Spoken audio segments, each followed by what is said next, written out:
The first strain of the Spanish flu wasn't particularly deadly. Then it came back in the fall, with a vengeance. In early March 1918, on one fine Monday morning, the United States military troops were preparing for their training sessions. Suddenly, the military cook Albert Gitchell fell sick and was admitted in the hospital, with 104-degree fever.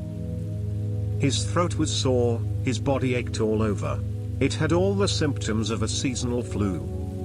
But, who knew it was going to infect 27% of the world's population? And was going to kill 50 million people. The virus spread quickly through the army installations.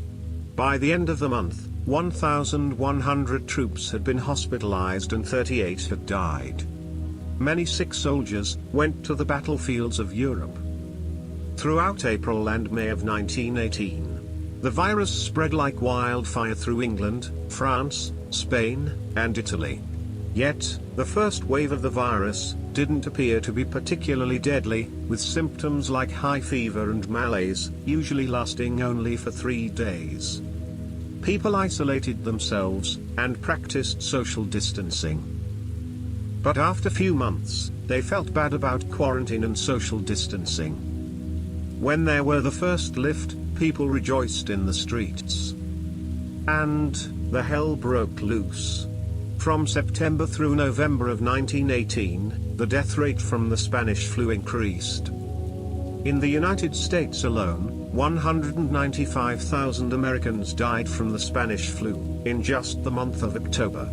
It was believed that the rapid spread of Spanish flu in the fall of 1918 was at least partially to blame on public health officials, who was unwilling to impose quarantines during wartime.